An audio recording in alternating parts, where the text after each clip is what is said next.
The metallic clicks echoed through the Hürtgen forest like a mechanical heartbeat, 8 rounds loading into 8 M1 Garands in less than 2 seconds. Obergefreiter Klaus Dietrich pressed his face against the frozen earth, fingers clutching his Karabiner 98K bolt-action rifle, and tried to understand what he was hearing. It was the morning of November 16th, 1944, and everything he'd been taught about infantry combat was about to become lethally irrelevant. Dietrich had spent 4 months in the Hürtgen, watching the forest devour men and units with methodical indifference. But what terrified him that morning wasn't the American artillery, or the constant rain that turned the forest floor into a freezing swamp. It was the sound. The Americans were firing, not in the disciplined, measured cadence he'd been trained to expect from infantry equipped with bolt-action rifles, but in a continuous, overlapping storm of rifle fire that seemed to violate every principle of ammunition conservation and fire discipline he'd learned at the infantry school in Döberitz. Someone in his squad whispered that the Americans had submachine guns, but Dietrich knew better. He'd heard MP-40s and Thompson submachine guns before. This was different. This was rifle-caliber fire. The deep, authoritative crack of full-power cartridges, not the lighter snap of pistol ammunition. And it wasn't stopping. The Americans were maintaining a sustained rate of fire that should have been impossible for riflemen to achieve. If you're enjoying this deep dive into the story, hit the subscribe button and let us know in the comments from where in the world you are watching from today.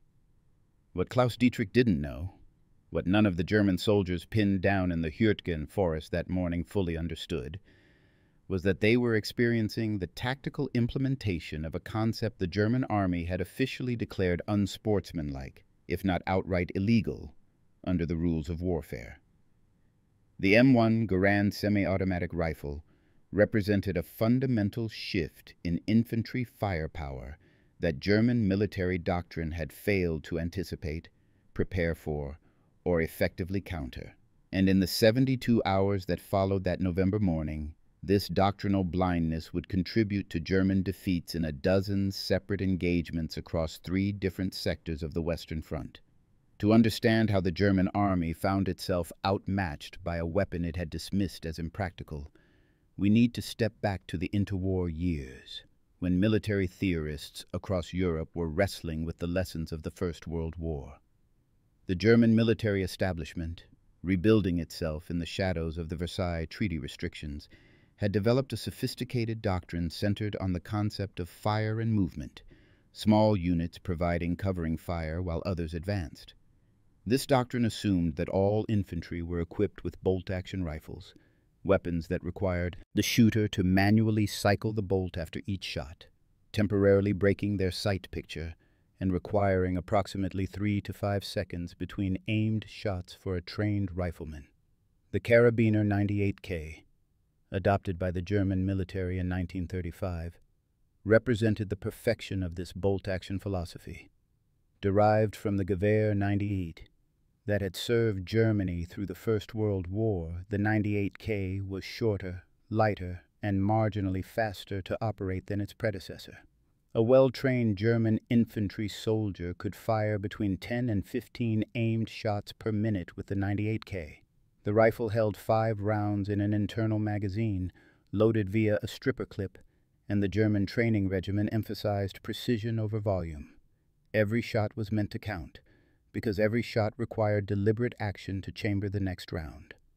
This wasn't simply a matter of available technology. The German army had experimented with semi-automatic rifles during the late 1930s. The Gewehr 41, developed in response to German observations of the Soviet Tokarev SVT-38, reached limited production by 1941. But the German military establishment viewed semi-automatic rifles with deep skepticism.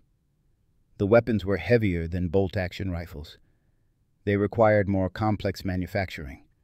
They were more sensitive to dirt and adverse conditions. Most critically, military theorists worried that semi-automatic rifles would encourage soldiers to waste ammunition, firing rapidly without proper fire discipline. There was also a psychological dimension to this resistance. The bolt-action rifle had defined infantry combat for half a century. German military culture emphasized marksmanship, fire discipline, and the controlled application of force.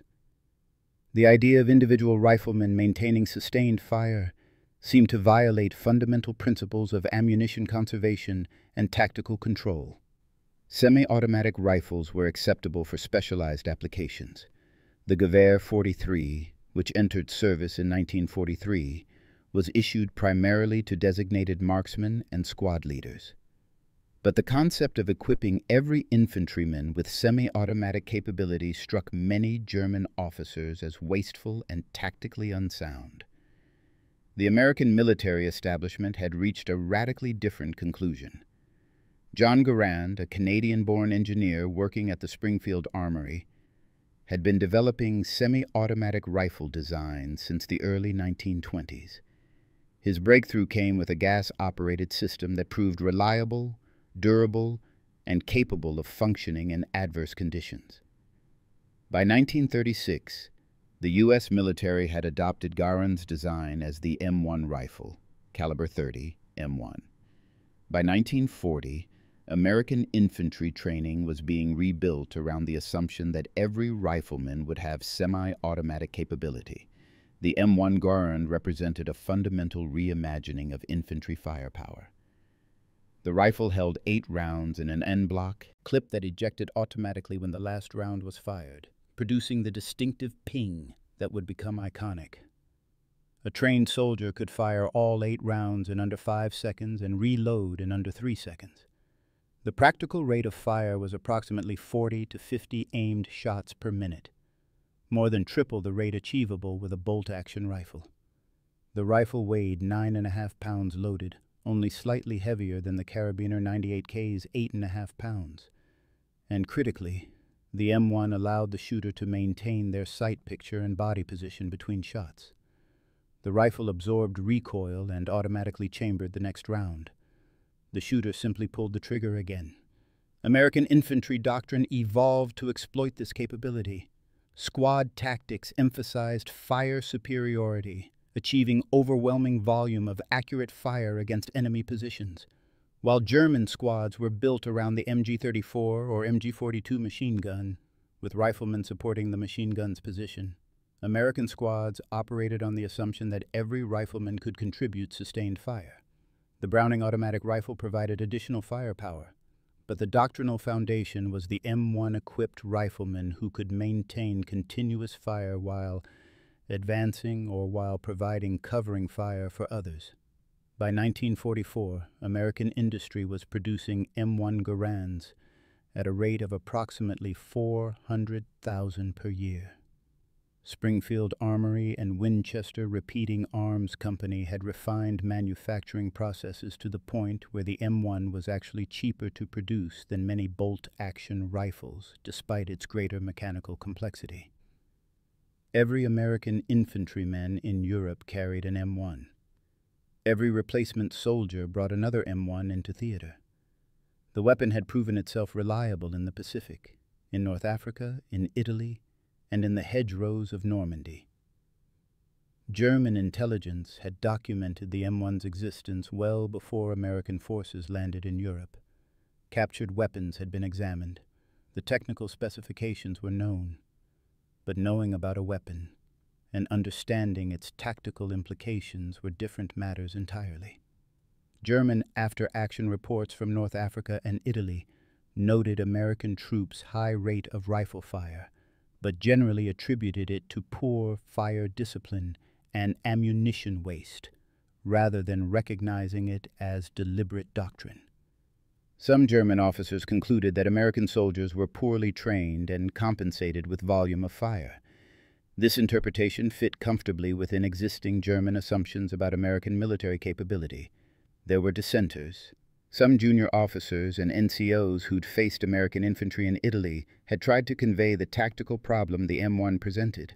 When a German squad attempted to maneuver against American positions, they found themselves taking continuous rifle fire from multiple positions simultaneously.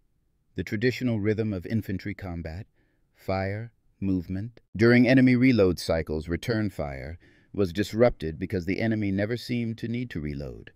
Or more precisely, they reloaded so quickly that there was no exploitable pause in their fire. These reports reached higher headquarters, but the institutional response was limited.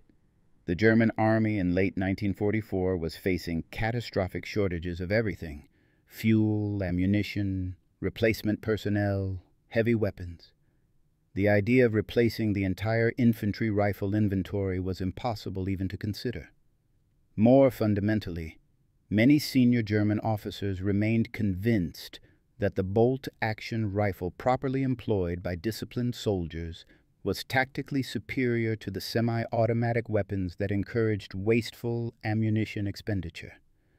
Some German documents from this period refer to the M1 as unsportsmanlike, or suggest that its use violated the spirit of the Hague Conventions governing land warfare.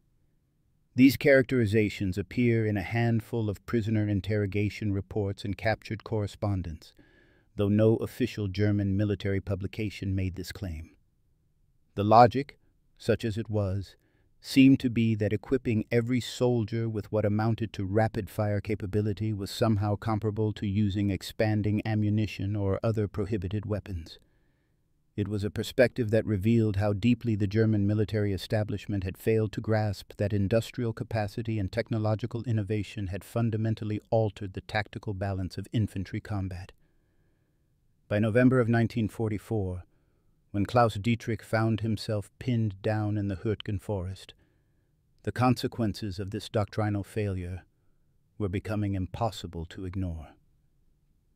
The Hürtgen Forest Offensive represented one of the most brutal and attritional battles on the Western Front. Dense forest canopy negated American air superiority. Narrow trails and steep ravines limited tank operations. In theory, these conditions should have favored German defensive tactics, allowing smaller German forces to hold against numerically superior American units.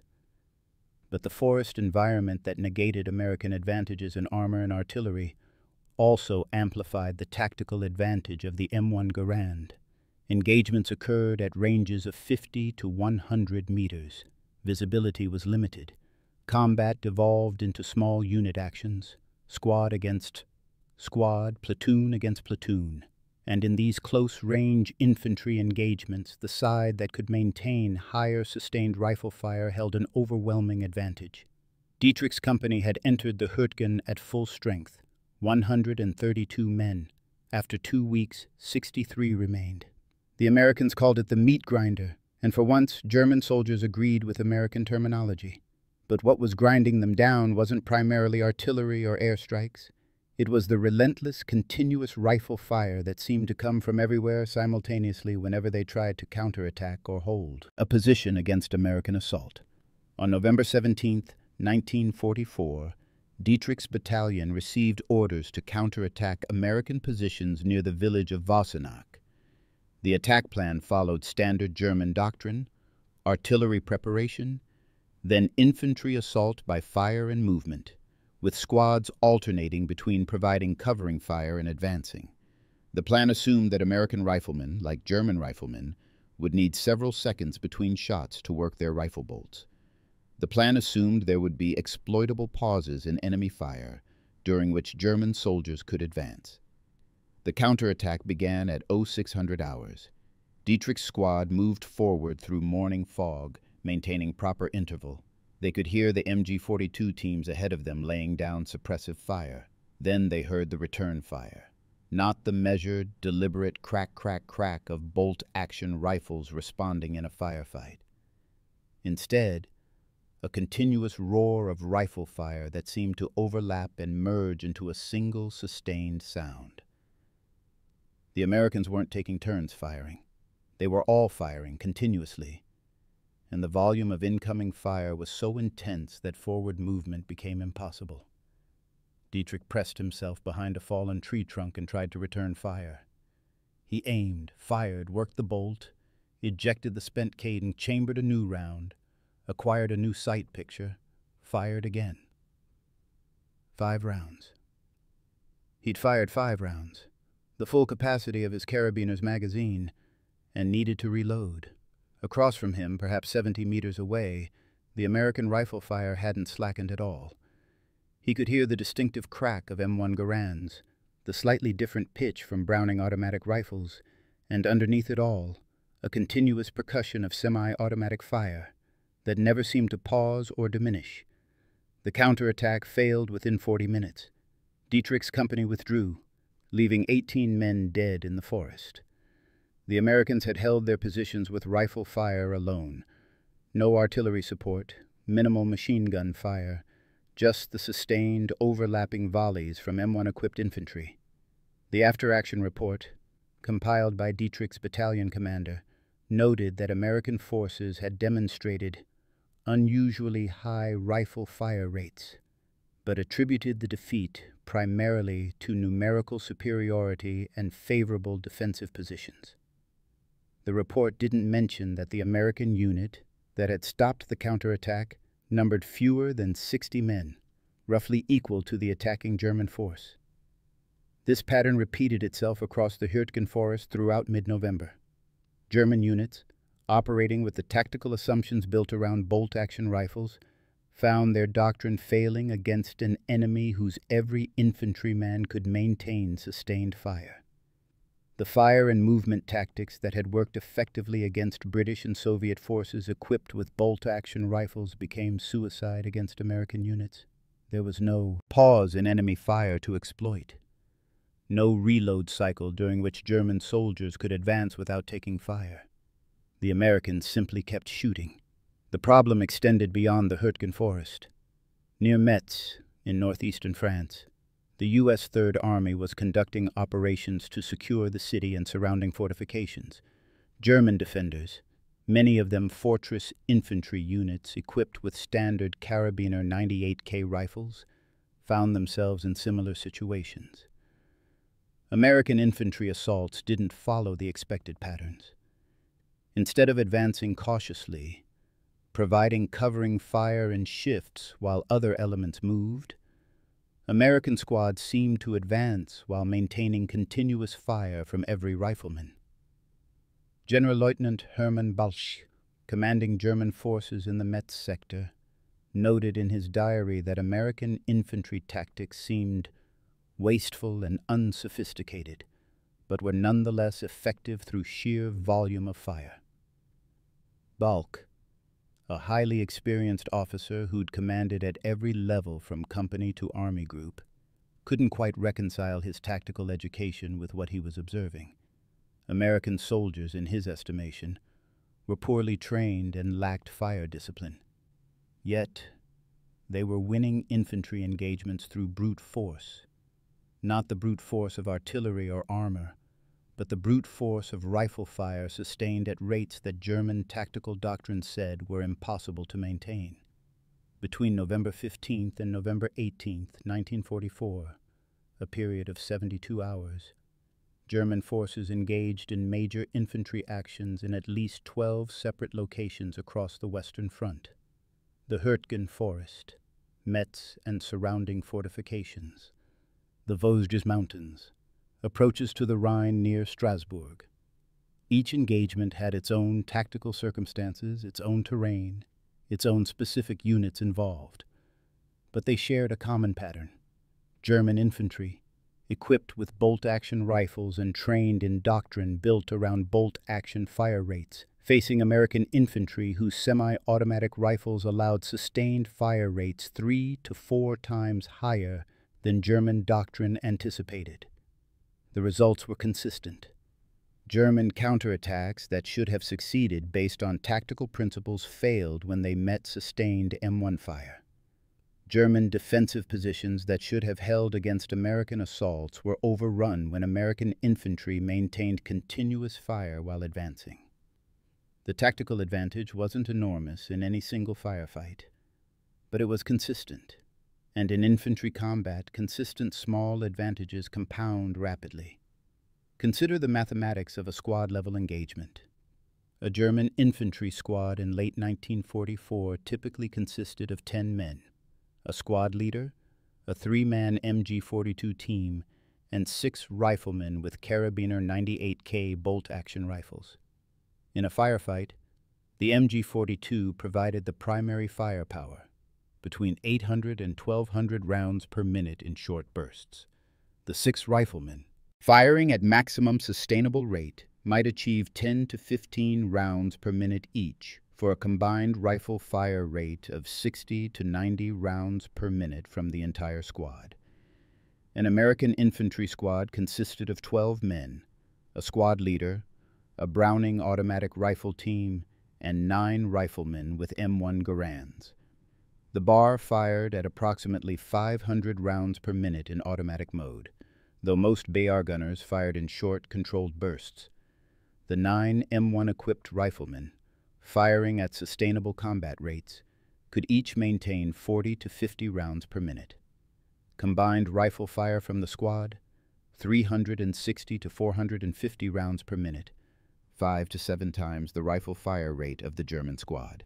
The German squad's MG-42 provided superior machine gun firepower, but the American squad's combined rifle fire approached machine gun rates while allowing much greater tactical flexibility. Each American rifleman was effectively a light automatic weapon. They could advance while maintaining fire. They could provide covering fire while others reloaded. They could engage targets of opportunity without needing to coordinate with the machine gun team. German doctrine had evolved to concentrate firepower in the machine gun, with riflemen serving primarily to support and protect the MG-42 team. This made sense when all infantry rifles were bolt-action, but it created a critical vulnerability when facing an opponent whose riflemen could collectively generate firepower comparable to a light machine gun. If the American squad could suppress or eliminate the German MG-42 team through volume of rifle fire, the German squad's firepower dropped precipitously. The remaining German riflemen, armed with bolt-action weapons, couldn't sustain fire rates sufficient to suppress American riflemen advancing with semi-automatic weapons.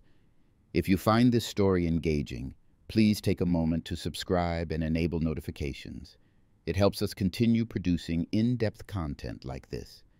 This tactical dynamic played out repeatedly in the 72 hours following November 15th. At Hürtgen Forest, near the village of Kammerscheid, elements of the U.S. 28th Infantry Division held against repeated German counterattacks from the 116th Panzer Division. The Americans occupied hastily prepared positions in dense forest. The Germans held local numerical superiority and better knowledge of the terrain, but German after-action reports consistently noted the intense rifle fire from American positions that prevented effective infantry assault. One company commander reported that his men could not advance against the volume of small arms fire, despite the absence of American artillery support during the engagement. Near Metz, at Fort Driant, one of the 19th century fortifications surrounding the city, American infantry from the 5th Infantry Division assaulted German positions held by the 462nd Volksgrenadier Division. Fort Driant was considered nearly impregnable.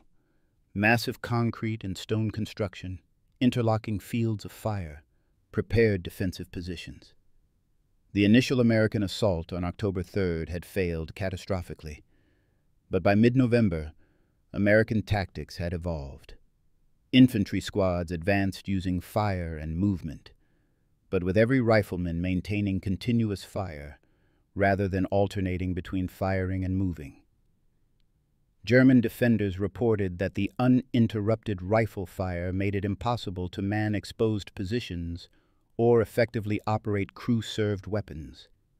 The fort, which German command expected to hold indefinitely, fell on November 19th, after American infantry methodically cleared each defensive position under continuous suppressive fire from M1-equipped riflemen.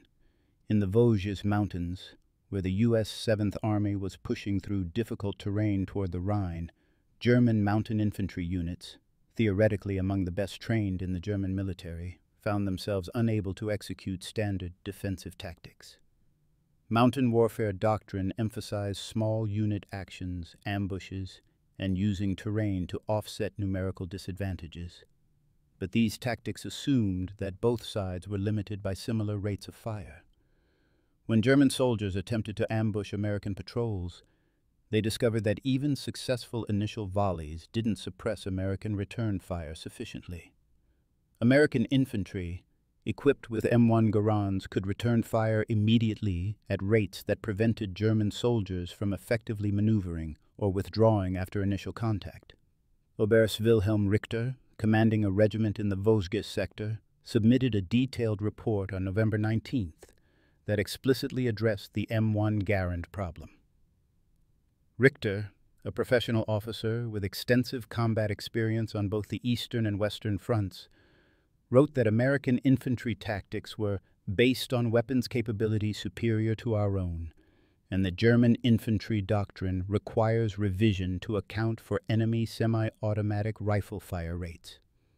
Richter's report recommended either equipping German infantry with comparable semi-automatic rifles or developing new tactics specifically designed to counter opponents with sustained fire capability.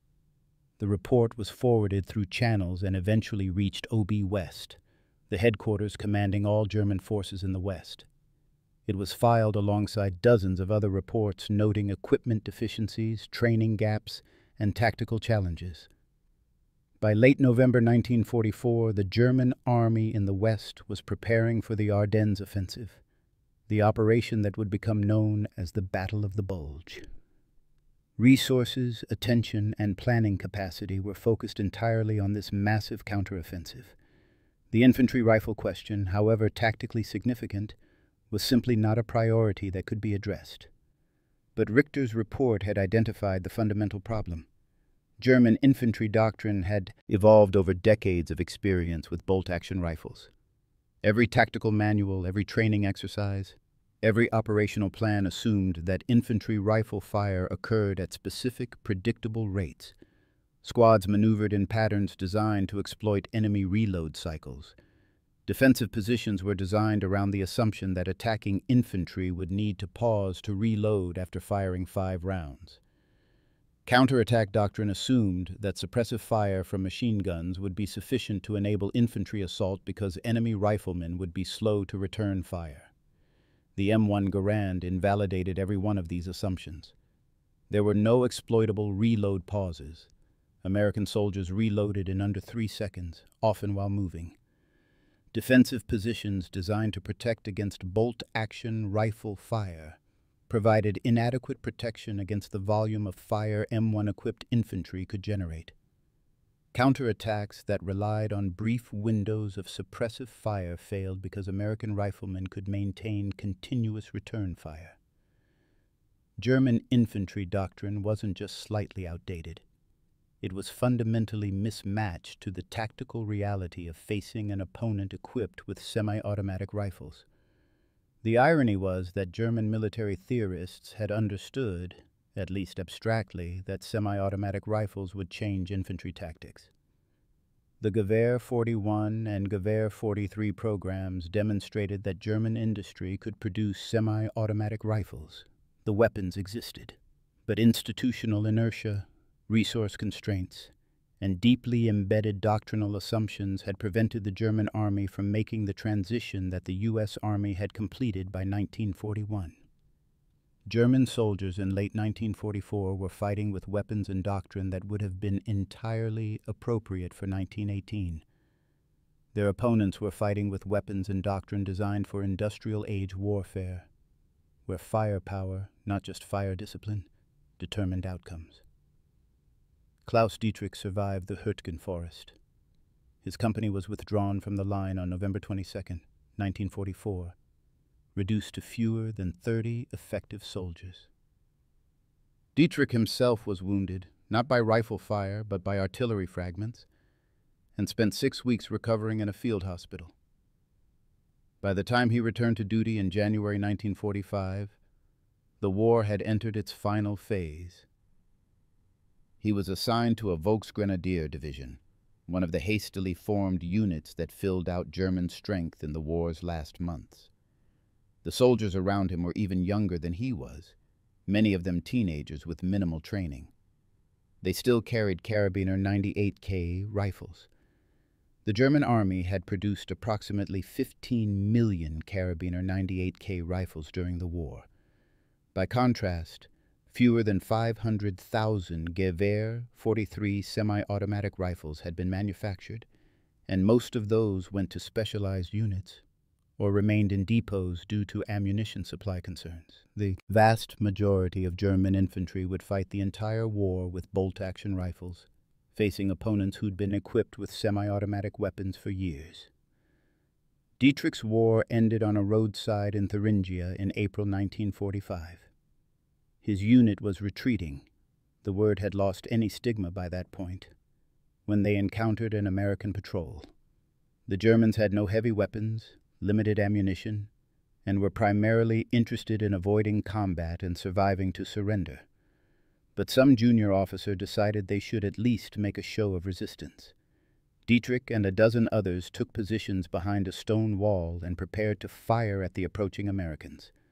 The firefight lasted perhaps 3 minutes. Dietrich fired all 5 rounds from his carabiner, reloaded, fired 3 more rounds. Then he stopped trying to return fire and simply pressed himself against the stone wall, hands over his head. The volume of American rifle fire was so intense and sustained that attempting to expose himself to aim and fire seemed suicidal. The distinctive crack of M1 Garands overlapped into a continuous roar. He'd heard this sound before, in the Hürtgen forest. He'd heard it in a dozen firefights since. He knew what it meant. When the firing stopped, 4 German soldiers were dead, 3 wounded. The rest, including Dietrich, surrendered. The American squad that had engaged them consisted of 9 men. Dietrich found himself sitting on the roadside, hands on his head, watching American soldiers casually reload their M1 Garands while eating chocolate bars from their rations. One of the Americans offered him a cigarette. Dietrich took it, his hand still shaking.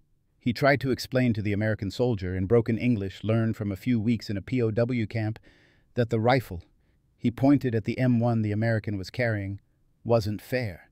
The American looked confused, then laughed. "Not fair?" he said. "It's just a rifle, buddy. You guys had plenty of unfair stuff. Remember the tanks? Remember the planes at the start of the war?" Dietrich didn't know how to explain that it wasn't about fairness in some abstract sense. It was about fighting with weapons and tactics designed for a different kind of war, a war that ended in 1918, while his opponents had moved forward. The American soldier shrugged and walked away. Dietrich sat on the roadside, surrounded by other German prisoners, and waited for trucks to take them to a POW camp. The war would be over in weeks. He would survive it.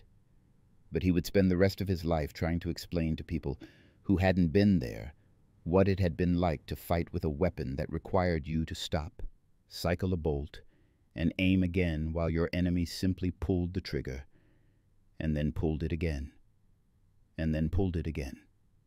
8 times in 5 seconds, 40 times in a minute, never pausing, never stopping, until you were dead or surrendered or retreated. The M1 Garand wasn't illegal. No international convention prohibited semi-automatic rifles. No treaty forbade nations from equipping their infantry with weapons that allowed faster rates of fire.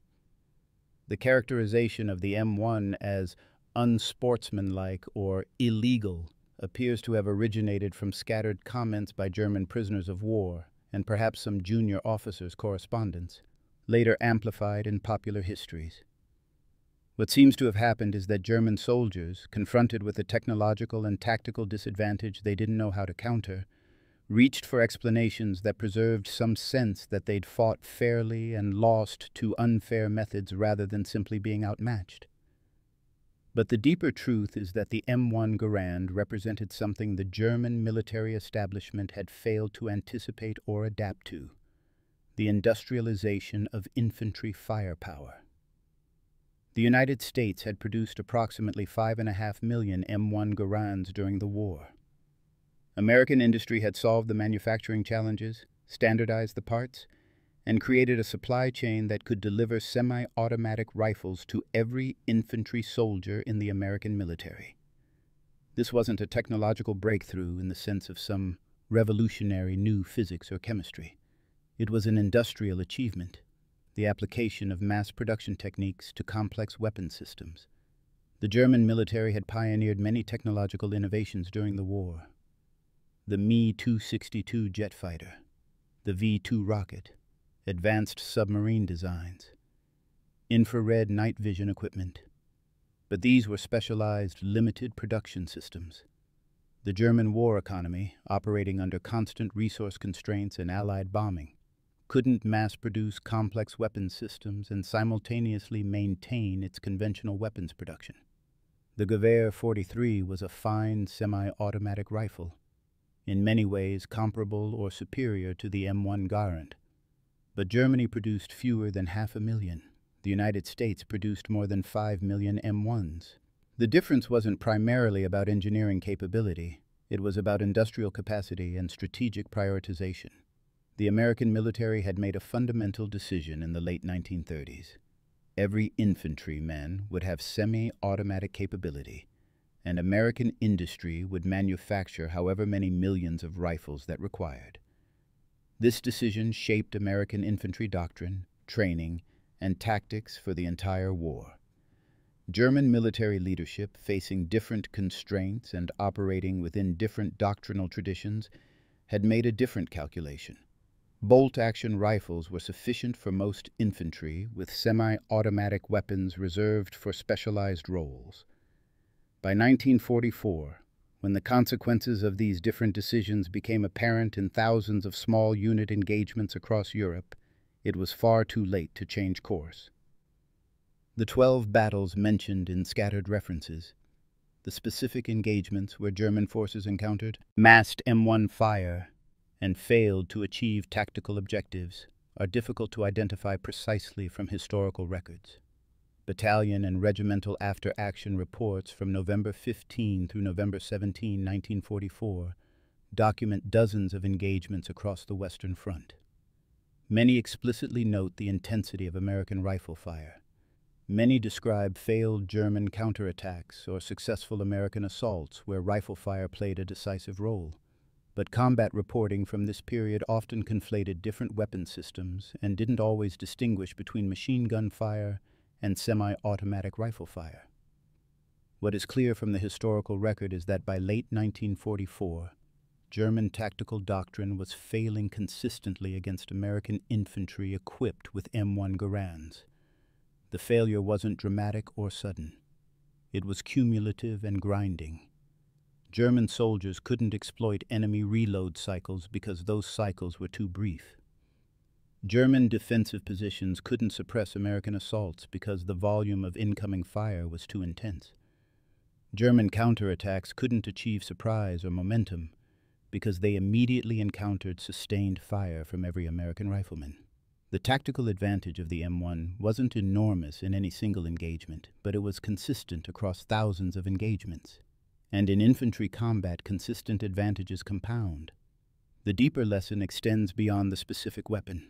The M1 Garand story illustrates how military institutions can fail to adapt to changing technological realities when those changes conflict with established doctrine, cultural assumptions, or resource constraints. The German military knew about semi-automatic rifles.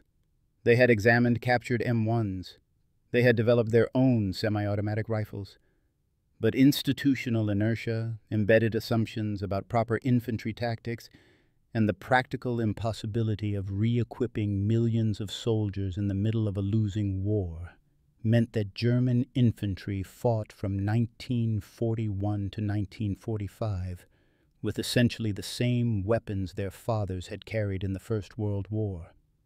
American soldiers, meanwhile, were equipped with a weapon specifically designed for industrial-age warfare, a weapon that assumed ammunition would be abundant, that reliability mattered more than minimal weight, and that individual soldiers could be trusted with the capability for sustained fire. The M1 Garand was expensive to develop and complex to manufacture, but American industrial capacity made these challenges irrelevant. The United States could afford to equip every infantryman with a semi-automatic rifle. Germany could not. And that difference, multiplied across millions of soldiers and thousands of engagements, contributed materially to the outcome of the war in Europe. Klaus Dietrich spent 2 years in American custody before being repatriated to Germany in 1947. He worked as a machinist in Stuttgart, married, raised 3 children, and rarely spoke about his war experiences. But in a recorded oral history conducted in 1986, preserved in the archives of the Militärgeschichtliches Forschungsamt in Freiburg, he was asked what he remembered most vividly about combat against American forces. His answer was immediate. The sound, that continuous sound of their rifles. We could never fire fast enough to match it.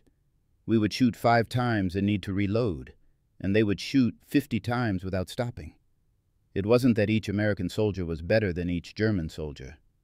It was that they had a better rifle, and we never found a way to fight against it. That assessment, from a soldier who'd experienced the tactical reality firsthand, captures the essence of the M1 Garand's impact. It wasn't a wonder weapon. It didn't win battles by itself, but it shifted the tactical balance of infantry combat in ways that German doctrine couldn't effectively counter. And in a war where infantry combat remained central despite all the tanks and aircraft and artillery, that tactical shift mattered. It mattered in the Hürtgen forest and at Metz and in the Vosges mountains. It mattered in hundreds of small engagements that don't have names in the history books. It mattered every time a German soldier worked the bolt of his Karabiner 98K and heard the continuous crack of M1 Garand's responding, and understood that he was fighting with yesterday's weapons in today's war. Thank you for watching. For more detailed historical breakdowns, check out the other videos on your screen now, and don't forget to subscribe.